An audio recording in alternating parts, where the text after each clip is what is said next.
ನಮಸ್ಕಾರ. ವಿಕೆ ಡಿಜಿಟಲ್ ನ್ಯೂಸ್ಗೆ ಸ್ವಾಗತ. ಟ್ರಂಪ್ನಿಂದ ಸೋಷಿಯಲ್ ಮೀಡಿಯಾ ವಾರ್ ಆರಂಭ. ವಾಷಿಂಗ್ಟನ್, ಮೇ 18. ಅಮೆರಿಕದ ಮಾಜಿ ಅಧ್ಯಕ್ಷ ಡೊನಾಲ್ಡ್ ಟ್ರಂಪ್ ಅವರು ಇರಾನ್ ವಿರುದ್ಧ ಸಾಮಾಜಿಕ ಮಾಧ್ಯಮದಲ್ಲಿ ಡಿಜಿಟಲ್ ಯುದ್ಧವನ್ನು ಪ್ರಾರಂಭಿಸಿದ್ದಾರೆ. ಕೃತಕ ಬುದ್ಧಿಮತ್ತೆ ಎಐ ತಂತ್ರಜ್ಞಾನದ ನೆರವಿನಿಂದ ರಚಿಸಲಾದ ಆಘಾತಕಾರಿ ಚಿತ್ರವನ್ನು ಹಂಚಿಕೊಂಡು ಇರಾನ್ ಆಡಳಿತಕ್ಕೆ ನೇರ ಮತ್ತು ಪರೋಕ್ಷ ಬೆದರಿಕೆಗಳನ್ನು ಸೂಚಿಸಿದ್ದಾರೆ. ಟ್ರಂಪ್ ಮತ್ತು ಟ್ರೂತ್ ಸೋಷಿಯಲ್ ಮತ್ತು ಇತರ ಸಾಮಾಜಿಕ ಮಾಧ್ಯಮ ಖಾತೆಗಳಲ್ಲಿ ಎಐ ಮೂಲಕ ಸೃಷ್ಟಿಸಿದ ಕೆಲವು ಚಿತ್ರಗಳನ್ನು ಹಂಚಿಕೊಂಡಿದ್ದಾರೆ. ಈ ಚಿತ್ರಗಳಲ್ಲಿ ಅಮೆರಿಕದ ಶಕ್ತಿ ಪ್ರದರ್ಶನ, ಸೈನಿಕ ಕ್ರಮಗಳು ಮತ್ತು ಅಣುಬಾಂಬ್ ದಾಳಿ ರೀತಿಯ ಚಿತ್ರಣಗಳು ಕಾಣಿಸಿಕೊಂಡಿವೆ. ಟ್ರಂಪ್ ಅವರು ಬಟನ್ ಒತ್ತಿದ ಕೂಡಲೇ ಅಣುಬಾಂಬ್ ಸ್ಫೋಟಗೊಳ್ಳುವ ದೃಶ್ಯವನ್ನು ರಚಿಸಿದ್ದಾರೆ. ಈ ಬಟನ್ ಮೇಲೆ ಟ್ರಂಪ್ ಎಂದು ಬರೆಯಲಾಗಿದೆ.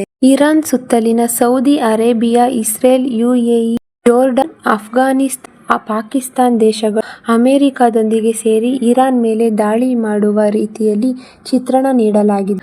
ಕ್ಷಿಪಣಿಗಳು, ಡ್ರೋನ್ಗಳು, ಯುದ್ಧ ವಿಮಾನಗಳು, ನೌಕಾ ಹಡಗುಗಳು ಮತ್ತು ಅಣುಬಾಂಬ್ಗಳ ಸಂಯೋಜಿತ ಚಿತ್ರಗಳನ್ನು ಹಂಚಿಕೊಳ್ಳಲಾಗಿದೆ.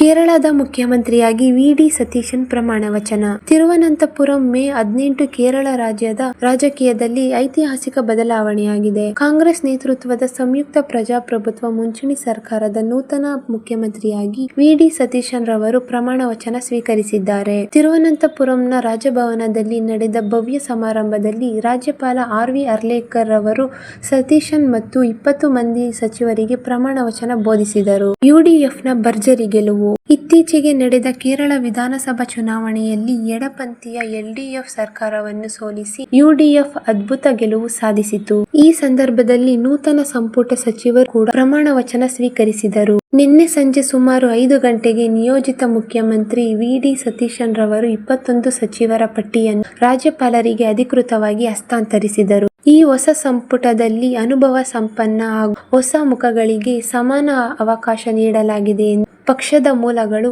ತಿಳಿಸಿವೆ. 140 ಸದಸ್ಯ ಬಲದ ವಿಧಾನಸಭೆಯಲ್ಲಿ ಯುಡಿಎಫ್ 78 ಸ್ಥಾನಗಳಲ್ಲಿ ಪಡೆದುಕೊಂಡು ಸ್ಪಷ್ಟ ಬಹುಮತ ಗಳಿಸಿತು.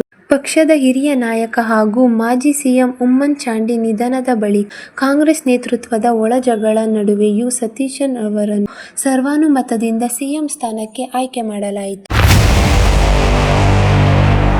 ಇದು ಈವರೆಗಿನ ಸುದ್ದಿಗಳು.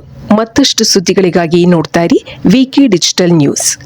ವೀಕ್ಷಕರೇ, ವಿಕೆ ಡಿಜಿಟಲ್ ನ್ಯೂಸ್ ಯೂಟ್ಯೂಬ್ ಚಾನಲ್ ಅನ್ನು ಲೈಕ್ ಮಾಡಿ, ಸಬ್ಸ್ಕ್ರೈಬ್ ಮಾಡಿ ಮತ್ತು ಹೆಚ್ಚಿನ ಜನರಿಗೆ ಶೇರ್ ಮಾಡಿ.